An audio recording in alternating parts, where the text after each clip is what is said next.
Hi friends, இன்றைக்கி மே 16ஆம் தேதி வியாழக்கிழமை. பாகியலட்சுமி சீரியலில் என்ன நடக்க போகுது அப்படின்றத பற்றி நம்ம பார்த்துடலாம்.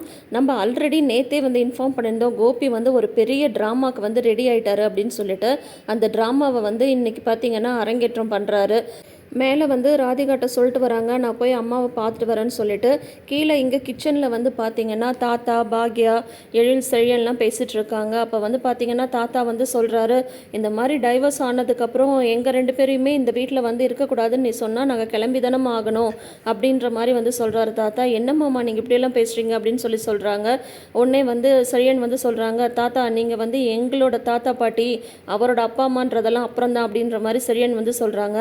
அதெல்லாம் நல்லா தெரியுது பேராண்டிங்களா, நான் ஒரு வார்த்தைக்கு சொன்னேன், எது நியாயமோ நான் அதை தான் சொன்னேன், எப்பயும் நான் உங்கள் கூட தான் இருப்பேன் அப்படின்ற மாதிரி தாத்தா இங்கே சொல்லிட்டு இருக்காரு.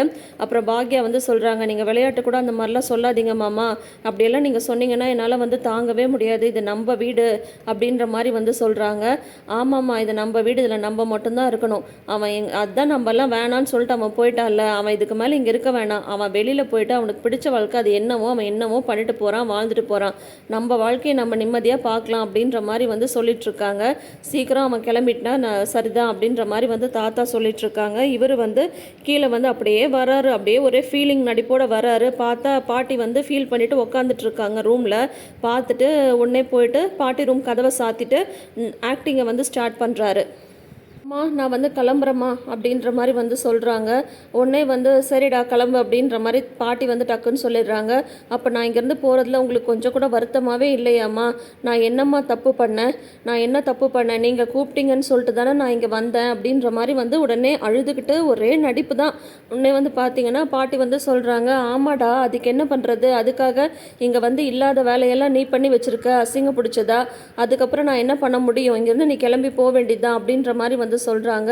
எப்படிம்மா என்னால் இங்கேருந்து போக முடியும், இந்த வீடு இப்போ பாக்யா பேரில் தான் இருக்குது, நான் ஒத்துக்கிறேன், நான் இல்லைன்னு சொல்ல, ஆனால் இந்த வீடு கட்ட நான் எவ்வளோ கஷ்டப்பட்டேன், அது மற்றவங்களுக்கு வேணால் தெரியாமல் இருக்கலாம், ஆனால் உங்களுக்கு தெரியும் இல்லைம்மா, அதை விட என்னோடய வாழ்க்கை ஏன் இப்படி தசை மாறி போச்சு, கொஞ்சம் யோசிச்சு பாருங்கள், இதுக்கு நான் காரணமா, எனக்கு ஒரு பொண்ணு பிடிச்சிருக்குன்னு சொல்லிட்டு நான் உங்ககிட்ட அவ்வளோ தூரம் சொன்னேன், அது நீங்கள் புரிஞ்சிக்கல, அப்பா பிடிவாதமாக அவரோட ஃப்ரெண்டோட பொண்ணை எனக்கு கட்டி வச்சுட்டாங்க, ஆனாலுமே அந்த வாழ்க்கையை சகிச்சுட்டு நான் எத்தனை வருஷம் நான் வாழ்ந்துட்டு இருந்தேன், அந்த வாழ்க்கையில் நான் என்னெல்லாம் கஷ்டத்தை அனுபவிச்சேன்றது உங்களுக்கு நல்லாவே தெரியும், மற்றவங்களுக்கு என்ன தெரியும் அதை பற்றி, உங்களுக்கு தானம்மா தெரியும்.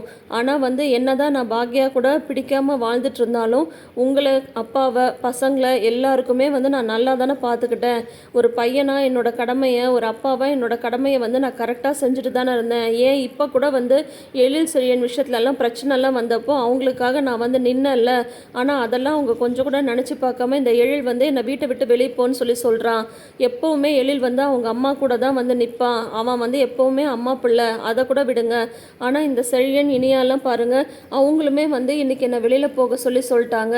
எனக்கு எல்லாரை விட நீங்கள் தான்மா முக்கியம், உங்களை விட்டுட்டு நான் எப்படிம்மா போவேன், உங்களை விட்டுட்டு நான் போனேன்னு சொன்னால் என் நெஞ்சே வெடிச்சிடும், இந்த வீட்டை விட்டு உங்களை விட்டு நான் போனேன்னு சொன்னால் எனக்கு நெஞ்சே வெடிச்சிடும். இனிமேல் நான் இந்த வீட்டுக்கு வர முடியுமான்னு கூட எனக்கு தெரியல. போன தடவை நான் வீட்டை விட்டு போனப்போ கூட எனக்கு சின்னதாக ஒரு நம்பிக்கை இருந்தது, எப்போ வேணால் நான் உங்களை பார்க்கலான்னு சொல்லிட்டு.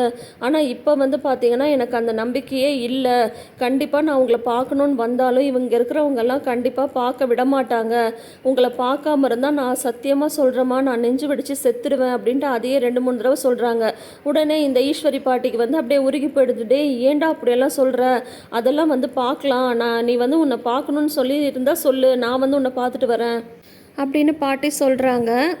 உடனே கோபி சொல்கிறாரு, இல்லைம்மா அப்படியெல்லாம் அவங்க யாரும் உங்களை என்னை பார்க்க விட மாட்டாங்க, அவ்வளோதான், இனிமேல் நான் இங்கேருந்து கிளம்பி போயிட்டா என்னால் உங்களை பார்க்க முடியாது, உங்களை பார்க்காம என்னால் இருக்க முடியாது, என் நெஞ்சு வெடிச்சிடும், அவ்வளோதான், நான் செத்துடுவேன், சத்தியமாக நான் செத்துடுவேன், அதையே திருப்ப சொல்கிறாரு கோபி. உடனே இந்த மாதிரி சொன்னது உடனே பாட்டி அப்படியெல்லாம் இல்லைடா, நீ இந்த மாதிரிலாம் பேசாத, எனக்கு உன் மேலே கோவம் வருத்தம் எல்லாமே இருக்குது, அதுக்காக நீ இந்த மாதிரிலாம் பேசினா என்னால் தாங்க முடியாதுப்பா அப்படின்ற மாதிரி பாட்டி சொல்கிறாங்க. இது எல்லா எல்லாத்துக்கும் ஒரே ஒரு வழிதாம்மா இருக்குது அப்படின்ற மாதிரி வந்து சொல்கிறாங்க. என்ன வழி அப்படின்ற மாதிரி சொல்கிறாங்க. நான் இந்த வீட்டை விட்டு போயிடுறேம்மா, இதுக்கு மேலேயும் என்னால் இந்த வீட்டில் அவமானப்பட்டு அசிங்கப்பட்டு இருக்க முடியாது, ஆனால் நீங்கள் வந்து என் கூட வந்துடுங்க அப்படின்ற மாதிரி சொல்கிறாங்க. என்னது, நான் உன் கூட வர்றதா? அதெல்லாம் நடக்காதுப்பா, அதெல்லாம் முடியாது. அது எப்படி நான் வந்து உன் கூட வர முடியும் அப்படின்ற மாதிரி வந்து சொல்கிறாங்க. இல்லைம்மா, என்னால் உங்களை விட்டுட்டுலாம் இருக்க முடியாது, உங்களை பார்க்காமலாம் இருக்க முடியாது, அதனால் நீங்கள் என் கூட வாங்க. ஏன் நீங்கள் என் கூட வரக்கூடாது? நீங்கள் வாங்கம்மா, என் கூட என் வீட்டுக்கு வாங்கம்மா, நீங்கள் வந்து என் கூட தான் இருக்கணும், நான் தான் உங்களை வந்து பார்த்துப்பேன் அப்படின்ற மாதிரி ஒரு பயங்கரமான ஆக்டிங்கை போட்டுட்ருக்காரு. உன்னை ஈஸ்வரி பாட்டி வந்து சொல்கிறாங்க, இல்லைப்பா அதெல்லாம் சரி வராது, அங்கே அந்த ராதிகா இருப்பா, அவங்க அம்மா இருப்பாங்க, அதெல்லாம் ஒத்து வராது, நான் வரல அப்படின்ற மாதிரி வந்து சொல்கிறாங்க.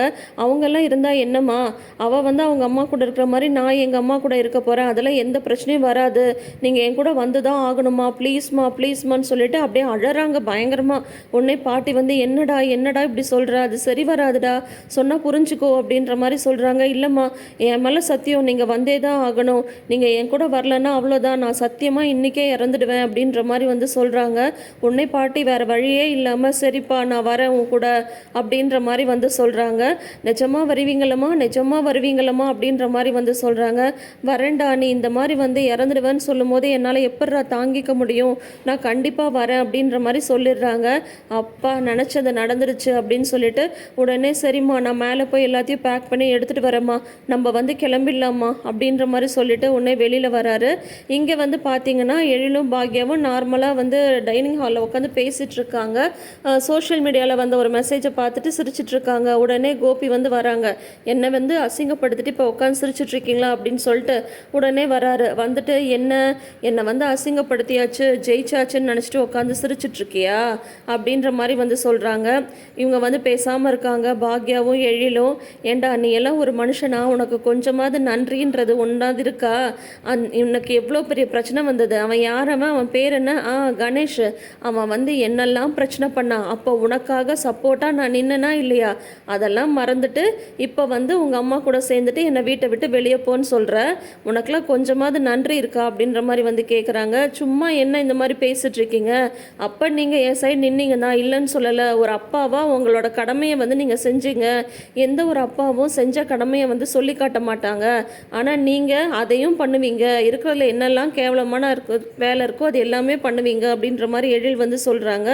ஓ, அப்பாவோட கடமை, ஓ அப்படி, நான் வந்து சொல்லி காட்டலடா, ஞாபகப்படுத்துகிறேன், எதையும் மறக்கக்கூடாது, சந்தோஷமாக சிரிச்சிட்ருக்கீங்கல்ல, இதோ பாரு நீ ஜெயிச்சிட்டேன்னு நினச்சிட்ருக்கல்ல, என்னை இந்த வீட்டை விட்டு துரத்தலான்னு நினச்சிட்ருக்கல்ல, பாரு ஒரு 10 நிமிஷத்தில் பாரு எவ்வளோ பெரிய குண்டு வெடிக்க போகுதுன்னு பாரு, அப்போ தெரியும் தோத்தது யார், ஜெயிச்சது யார், வருத்தப்பட போகிறது யார் அப்படின்னு சொல்லிட்டு சொல்லிட்டுருக்காரு கோபி. அப்போ பார்த்து கரெக்டாக செல்வி வந்து மெசேஜ் அனுப்புகிறாங்க, அர்ஜென்ட்டு, உடனே ஹோட்டலுக்கு கிளம்பி வாக்கா அப்படின்னு சொல்லிட்டு. உடனே எழில் வந்து தேவையில்லாமல் கான்வர்சேஷன் யார் கூடயும் வச்சுக்காத எழில், செல்வி வந்து இந்த மாதிரி அவசரம்னு சொல்லிட்டு ரெஸ்டாரண்ட் வர சொல்கிறா, நான் போயிட்டு என்னன்னு பார்த்துட்டு வரேன் அப்படின்னு சொல்லிட்டு போகிறாங்க. உடனே வந்து போ நீ வரும்போதெல்லாம் உனக்கு இருக்குது அப்படின்ற மாதிரி வந்து கோபி வந்து மனசுலேயே நினச்சிட்டு அதுக்கப்புறம் பார்த்தீங்கன்னா மாடிக்கு வந்து போகிறாரு. இங்கே வந்து ராதிகா வந்து அவங்களோட பெட்டி படுக்கெல்லாம் எடுத்து வச்சுட்டு ரெடியாக உட்காந்துட்ருக்காங்க. என்ன கோபி போய் சொல்லிட்டு வந்துட்டிங்களா, கிளம்பலாமா அப்படின்ற மாதிரி வந்து கேட்குறாங்க. உடனே உட்கார்றாரு. கிளம்பலாம், கண்டிப்பாக கிளம்பலாம், இதுக்கு மேலேயும் வந்து இங்கெல்லாம் இருக்க முடியாது அப்படின்ற மாதிரி சொல்கிறாங்க. உடனே வந்துட்டு அப்போ கிளம்பிட வேண்டியது தானே, அப்புறம் என்ன அப்படின்ற மாதிரி வந்து சொல்கிறாங்க.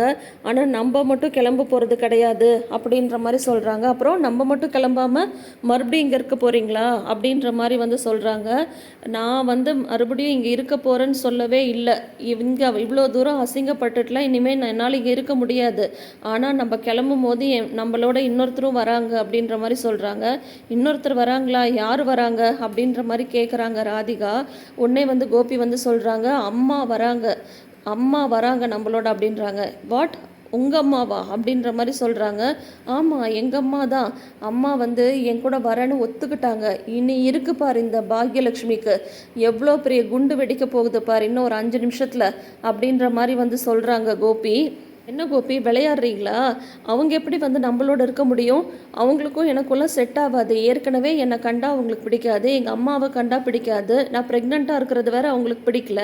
இந்த டைமில் வந்து அவங்கள வந்து நம்மளோட கூட்டிகிட்டு வரேன்னு சொல்கிறீங்க. உங்களுக்கு கொஞ்சமாவது அறிவு இருக்கா? யோசிச்சு தான் இதெல்லாம் பேசுகிறீங்களா? அப்படின்ற மாதிரி வந்து கேட்குறாங்க ராதிகா. நான் நல்லா யோசிச்சு தான் இந்த முடிவுக்கு வந்து வந்திருக்கேன். முன்னால் உங்கள் அம்மாவை விட்டு எப்படி இருக்க முடியாது, அதே மாதிரி என்னால் எங்கள் அம்மாவை விட்டு இருக்க முடியாது. அதனால் நான் எங்கள் அம்மாவை கூட்டிகிட்டு தான் வரப்போகிறேன். எங்கள் அம்மா என் கூட தான் இருக்க போகிறாங்க அப்படின்ற மாதிரி வந்து சொல்கிறாங்க. ஏன் உங்கள் அம்மாவை விட்டுட்டு நீங்கள் இருந்ததே இல்லையா அப்படின்ற மாதிரி ராதிகா வந்து கேட்குறாங்க. இல்லை நான் எங்கள் அம்மா விட்டு இருந்ததே இல்லை அப்படின்னது. ஏன் கொஞ்ச நாள் அதான் உங்கள் அம்மா விட்டு இருந்தீங்கல்ல, அப்புறம் என்ன இப்போ ஏன் தேவையில்லாமல் அடுத்த பஞ்சாயத்துக்கு வந்து ரெடி பண்ணுறீங்க அப்படின்ற மாதிரி கேட்குறாங்க ராதிகா. அடுத்த பஞ்சாயத்தெல்லாம் இல்லை, அடி செம அடி. இங்கே இருக்கிறவங்க எல்லாருக்குமே என்னை எல்லாரும் சேர்ந்து அவமானப்படுத்தினாங்கல்ல, இப்போ அம்மாவை வந்து நான் என் கூட வந்து கூட்டிகிட்டு போகிறேன். இப்போ அவங்க எல்லாரும் என்ன பண்ணுறாங்கன்னு நான் பார்க்குறேன். அம்மா இல்லாமல் என்னால் இருக்க முடியாது அப்படின்றாங்க. உடனே ராதிகா வந்து சொல்கிறாங்க, உங்கள் அம்மா இல்லாமல் உங்களால் இருக்க முடியாதுன்னெலாம் கிடையாது. இங்கே இருக்கிறவங்க எல்லாரும் இரிட்டேட் பண்ணுறதுக்காகவே நீங்கள் இந்த மாதிரிலாம் பண்ணிகிட்ருக்கீங்க. மற்றபடி வந்து உங்கள் அம்மா இல்லாமல் உங்களால் இருக்க முடியாதுன்றதெல்லாம் சும்மா இந்த மாதிரி வந்து பிரச்சனை பண்ணுறதுக்குன்னே வந்து இருந்துகிட்ருக்கீங்களா? உங்களை போய் நான் ஏன் கல்யாணம் பண்ணேன்னே தெரியல. தினசரி இந்த மாதிரி பிரச்சனையை பார்க்குறதுக்கு பேசாமல் நான் வந்து தனியாகவே இருந்திருக்கலாம். உங்களை மாதிரி ஒரு ஆளை நான் வந்து பார்த்ததே கிடையாது அப்படின்ற மாதிரி ராதிகா வந்து கோச்சிக்கிறாங்க. கோபி வந்து சொல்கிறாங்க, இத்தனை நாள் நீ என்ன சொன்னாலும் நான் கேட்டுட்டு இருந்தேன்ல, இப்போ நான் சொல்கிறத நீ கேளு. அம்மா நம்மளோட தான் வராங்க, வர போகிறாங்க. நடக்க போகிற வேடிக்கை மட்டும் பாரு அப்படின்ற மாதிரி இப்போ கோபி வந்து சொல்கிறாங்க. இப்போ பார்த்தீங்கன்னா பாக்யாவும் வீட்டில் எல்லாம் ரெஸ்டாரண்ட் வந்து கிளம்பி போயிட்டாங்க. நாளைக்கு வந்து பார்த்தீங்கன்னா கண்டிப்பாக இன்னொரு கூத்து வந்து நடக்க போகுது. என்ன தான் நடக்க போகுதுன்றதை வெயிட் பண்ணி பார்க்கலாம். இன்னொரு பக்கம் வந்து பார்த்தீங்கன்னா நல்ல ஹாப்பியாக தான் இருக்குது. போட்டு இந்த ஈஸ்வரி பாட்டி வந்து போயிட்டு ராதிகா வீட்டில் இருந்து ராதிகாவோட அம்மா கிட்ட நல்லா வாங்கி கட்டிக்கிட்டோம், நல்லா அந்த அம்மா வச்சு செய்ய போகிறாங்க. அப்போ தான் அந்த ஈஸ்வரி பாட்டிக்கு வந்து பாக்யாவோட அருமை புரியும். அதனால் ஈஸ்வரி பாட்டி வந்து கோபி கூட போகிறது நல்லது தான் என்னை பொறுத்த வரைக்கும். போட்டும் நீங்கள் என்ன நினைக்கிறீங்கன்றதை மறக்காமல் கமெண்ட் செஷனில் சொல்லுங்கள். நேற்று உங்கள் எல்லாருக்கிட்டேயும் நான் ஒரு சின்ன ரிக்வெஸ்ட் வச்சுருந்தேன், டீட்டெயில்டு வீடியோ வேணுமா இல்லை ஷார்ட் வீடியோவாக வேணுமா அப்படின்னு சொல்லிட்டு நிறைய பேர் கமெண்ட் பண்ணியிருந்தீங்க. நம்ம சேனல் நடத்துகிற இத்தனை நாளில் நேற்று தான் ஹையஸ்ட் கமெண்ட் வந்து வந்தது.